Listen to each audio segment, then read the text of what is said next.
Welcome to the Lose Your Cravings podcast, taking a different approach to your struggle with food, weight, and body obsession with your host, Kisa Amaro, certified integrative health coach.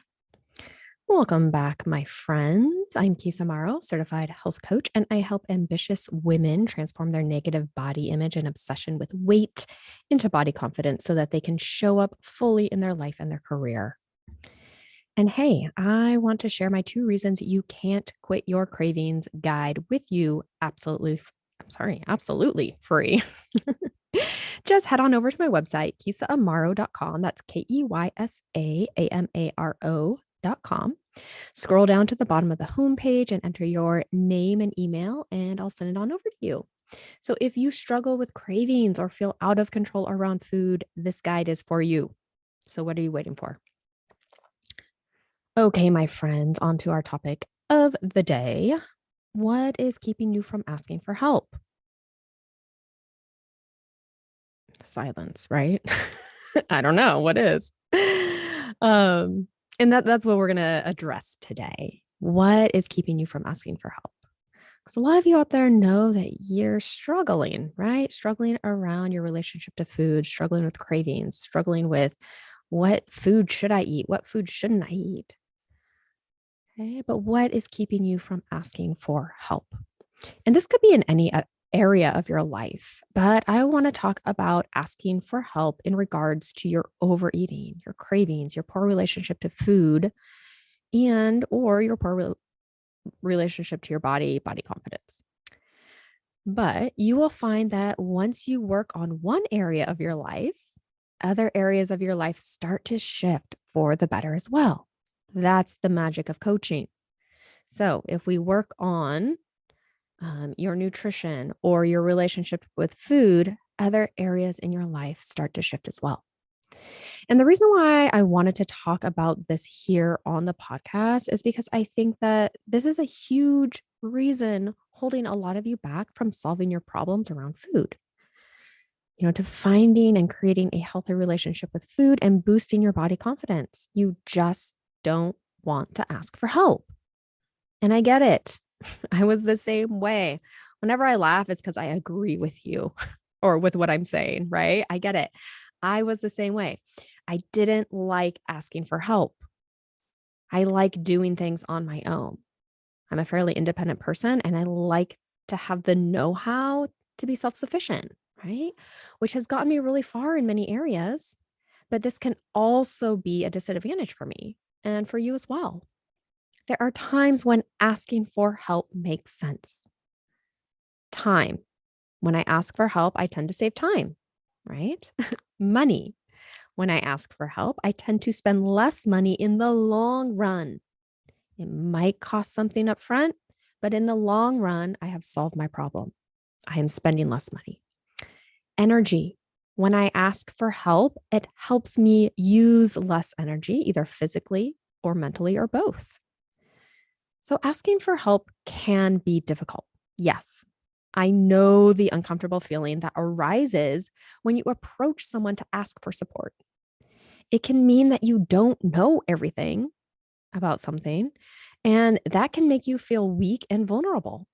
When you ask for something, you show your vulnerability, and this can be difficult to do.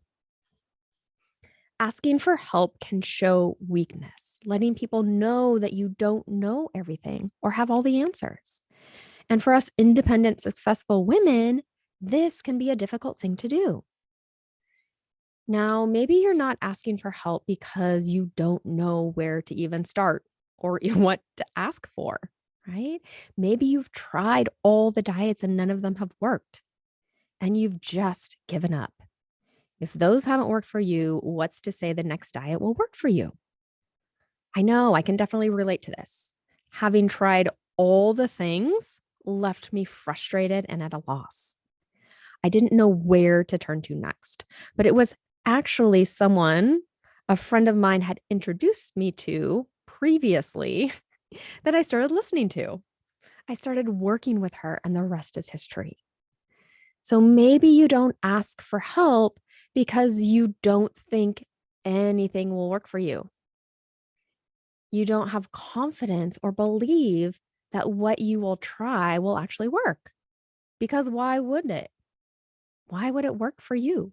Why do you deserve to have a healthy relationship to food and body confidence? If this is you, I want to let you know that you are 100% worthy of having whatever you want. Let me say that again. You are 100% worthy of having whatever you want. So, what do you want? Now go out and get it. Maybe you don't reach out for help because you just don't have the dough to front an expensive program. And I get this from many potential clients. They believe that they don't have enough money for a program. And I totally understand money is money. But I want to ask you, how much are you spending on diet programs, shakes, fitness subscriptions, books, low cost meal plans? How much have you spent in the past on all of these things? And how much will you spend in the future if you don't fix this for good? What if you worked with a coach and she or he provided you with all the tools that you need for the rest of your life so that you never had to go on another diet again?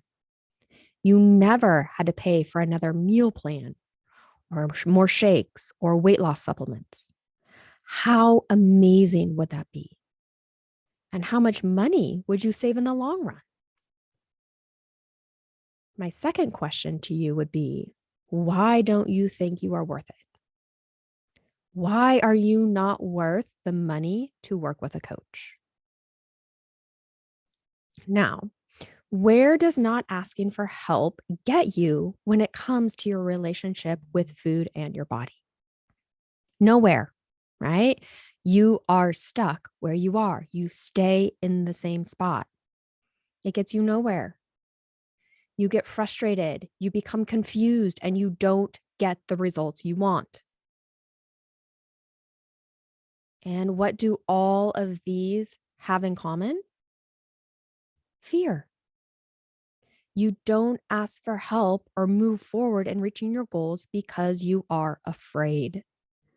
Whatever your fear is of asking for help, moving forward and finally fixing this food issue and body confidence struggle, is it worth not facing? Do you want to continue living this way? Obsessing about food, obsessing about your weight, obsessing about what you can and can't eat, feeling guilty for eating cookies or ice cream, doing really well during the week and then blowing it on the weekend just to continue the cycle over and over again? Do you want to struggle with weight fluctuations, yo-yo dieting? Do you want to look in the mirror and hate your body? Do you want to feel guilt and shame for your eating habits?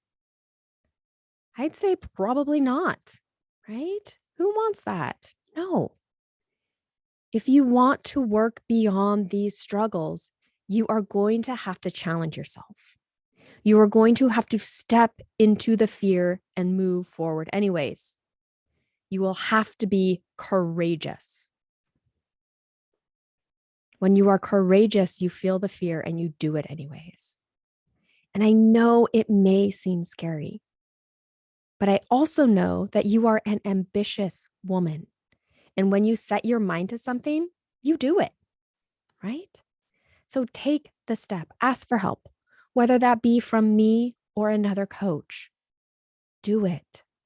Just ask for help and see the difference it makes, not only around your relationship to food and body confidence, but in all aspects of your life, your relationships and your career. You may not realize it, but your obsession with food and weight not only affects your relationship to food and body confidence, but it also affects every aspect of your life.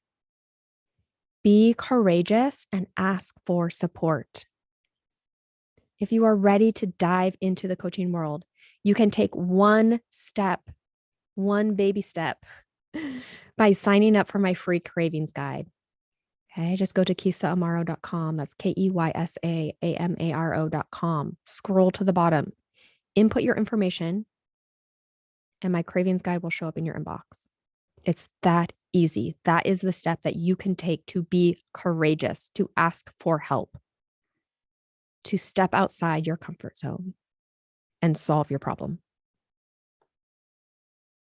Okay, my friends, this is all I have for you today. If you like what you heard on this podcast, I invite you to head on over to iTunes and leave an honest review. This helps us show up higher in the search results, and therefore we can reach and help more people. Or, either or, you can share this episode with somebody you love. You can share it on your social media or however you share things. I would greatly appreciate it. And join me for my next episode where I answer the question, is it all or nothing when it comes to food and exercise? Okay, my friends, until next time. Bye.